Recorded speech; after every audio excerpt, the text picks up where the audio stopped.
గత 2 ఏళ్లుగా ప్రజలకు ఇచ్చిన హామీలను నెరవేర్చడంలో కాంగ్రెస్ ప్రభుత్వం విఫలమైందని, ఆ వైఫల్యాల నుంచి ప్రజల దృష్టిని మళ్లించేందుకే phone tapping, liquor, coal mining వంటి కేసులు పెట్టి ప్రతిపక్ష బీఆర్ఎస్ నేతలను వేధిస్తున్నారని బీఆర్ఎస్ రాష్ట్ర ప్రధాన కార్యదర్శి ఆర్ఎస్ ప్రవీణ్ కుమార్ ఆరోపించారు.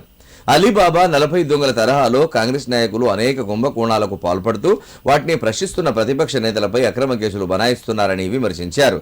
తెలంగాణ రాష్ట్ర సాధనలో కీలక పాత్ర పోషించి రాష్ట్రాన్ని అన్ని రంగాల్లో అభివృద్ధి పథంలో నడిపించిన పాలనాధ్యక్షుడైన మాజీ సీఎం కేసీఆర్ ను సిట్ విచారణ పేరిట వేధించడం ఎంతవరకు సమంజసమని ఆయన ప్రశ్నించారు. సిద్దిపేట జిల్లా రంగదాంపల్లి చౌరస్తాలోని ఓ ప్రైవేటు హోటల్లో బీఆర్ఎస్ నాయకులు ఏర్పాటు చేసిన మీడియా సమావేశంలో రాష్ట్ర ప్రధాన కార్యదర్శి ఆర్ఎస్ ప్రవీణ్ కుమార్ మాట్లాడారు. ప్రతిపక్ష నాయకులను వేధించడం కోసం సిట్ వేసి విచారణ జరుగుతున్న క్రమంలో వ్యక్తిత్వ హననం చేసేలా మీడియా లీకులు ఇస్తూ సీఎం రేవంత్ రెడ్డి కక్ష సాధింపు చర్యలకు దిగుతున్నారని ఆయన విమర్శించారు. మాజీ ముఖ్యమంత్రి కేసీఆర్ 9 ఏళ్ల పాలనలో తెలంగాణ రాష్ట్రాన్ని 1 కోటి ఎకరాలకు సాగునీరు అందించి రాష్ట్రాన్ని ఆర్థికంగా ముందు వరుసలో నిలిపారని భారత ప్రభుత్వ సర్వేలో తేలిందని ప్రవీణ్ కుమార్ తెలిపారు.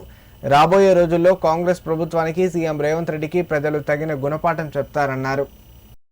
2023 సంవత్సరంలో ఇదే రేవంత్ రెడ్డి గారి ఇంటికి పోయి హైదరాబాద్ ఇంటికి పోయి సర్వ్ చేసిండ్రు. ఎందుకు? ఆయన హైదరాబాద్లోనే ఉంటున్నాడని చెప్పేసి. ఆయన ఇప్పుడు కూడా అదే ఇంట్లో ఉంటున్నాడు, హైదరాబాద్ ఇంట్లోనే ఉంటున్నాడు. కానీ ఎలక్షన్ అఫిడవిట్లో మాత్రం 1-209 కొడంగల్ అని ఉంది. అంటే రేవంత్ రెడ్డి గారికి ఒక న్యాయం, ఎందుకంటే ఆయన ముఖ్యమంత్రి, హోంమంత్రి. కేసీఆర్ గారికి ఇంకో న్యాయం. ఇదెక్కడి సమానత్వ హక్కు, ఇదెక్కడి చట్టము?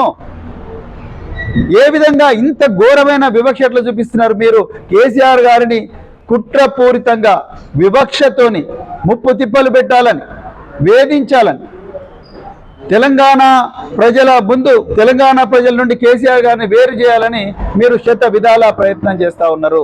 అది మీ వల్ల కాదు. మీరు ఎన్ని జన్మలెత్తినా మీరు చేయలేరు ఆ పని, మీ వల్ల కాదు. ఇక రెండవది, మీరు పేస్ట్ చేసిండ్రు, అంటే గోడ మీద ఆ నోటీస్ అంటించారు. గోడ మీద మీరు నోటీస్ అంటించారు. అసలు గోడ మీద నోటీస్ అంచాల్సిన వ్యవసాయం ఉంది. మీ మంత్రులకేమో పొన్నం ప్రభాకర్ గారికి, సీతక్క గారికి, కొండా సురేఖ గారికి ఏమో కేసీఆర్ గారు ఎక్కడున్నారో తెలుసు, ఆ పత్రికలు ఏ విధంగా అయ్యాలో తెలుసు, వారికి అడ్రస్ తెలుసు. వాళ్ళ అడ్రస్ పోయి వారి ఆతిథ్యం తీసుకొని మరి వారికి ఇన్విటేషన్ కార్డు ఇస్తారు. మీరు మాత్రం నందినగర్లో పోయి నోటీసు పేస్ట్ చేస్తారు. అసలు ఎప్పుడు పేస్ట్ చేయాలి, ఎప్పుడు గోడల మీద అంటించాలి? ఒక సాక్షిని కానీ ఇంకొక వ్యక్తిని కానీ పోలీసు వాళ్ళు పరిశోధనకు అవసరం అని అనుకుంటే ఆయన ఎక్కడున్నాడో ముందు తెలుసుకోవాలి. మీకు ఇంటెలిజెన్స్ వ్యవస్థ ఉన్నది. మీ పోలీస్ స్టేషన్లో చాలా మంది స్పెషల్ బ్రాంచ్ ఆఫీసర్లు ఉంటారు, డిటెక్టివ్ ఇన్స్పెక్టర్లు ఉంటారు. వాళ్ళందరి ద్వారా తెలుసుకోవాలి, తెలుసుకొని వాళ్ళ ఇంటికి పోవాలి. మీరు ఇంటికి పోయిన తర్వాత ఆ వ్యక్తి లేకపోతే ఆయనకు ఫోన్ నెంబర్ ఉంటే, నాకు ఇచ్చిన నోటీసులో కేవలం ఫోన్ నెంబరే ఉంది. నాకు ఇచ్చిన నోటీసులో సిట్లో అటెండ్ వాళ్ళ దాంట్లో ఫోన్ నెంబర్ ఉంది కేవలం. ఆ ఫోన్ నెంబర్ ఫోన్ చేసి మీరు ఉన్నారా లేదా అని కనుక్కొని వాట్సాప్ పంపించినా అది కూడా చట్టబద్ధం కాదు. ఉన్నారా లేదా అని కనుక్కొని పోవాలి. కానీ పోయి గోడల మీద అంటించడం అది ఎంతవరకు కరెక్టు?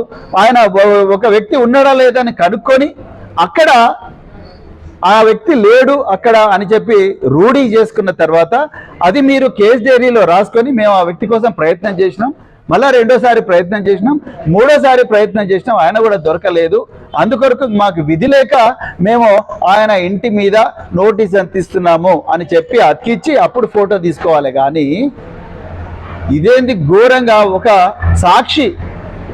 సాక్షాత్తు ప్రతిపక్ష పార్టీ నాయకులు నేను ఈ అడ్రస్లో ఉన్నానయ్యా, నేను 65 సంవత్సరాల పైబడ్డ వ్యక్తిని, నేను రాలేను, మీరు నా దగ్గరికి రాండి, వచ్చి మీకు ఏం కావాలో ఆ ప్రశ్నలకు నేను సమాధానం చెప్తాను అని అంటుంటే కూడా కక్షపూరితంగా మీరు ఆ నందినగర్ ఇంటి మీద నోటీసు అతికిస్తూ ఉన్నారు. ఏ విధంగా అతికిస్తున్నారు? మీరు ఏమైనా ప్రయత్నాలు చేసిందా వారిని కనుక్కోండి. మీ మంత్రులకేమో కేసీఆర్ గారు ఎక్కడ ఉంటారో తెలుసు, వారింటికి పోతారు. మీ రేవంత్ రెడ్డి మీ పోలీసులకు మాత్రం వారు ఎక్కడ ఉంటున్నారో తెలవనట్టుగా నటిస్తున్నారు. ఇది కేవలం కక్షపూరిత ధోరణి మాత్రమే, ఇంకొకటి కాదు. తప్పకుండా తెలంగాణ ప్రజలు మీకు శిక్ష వేస్తారు.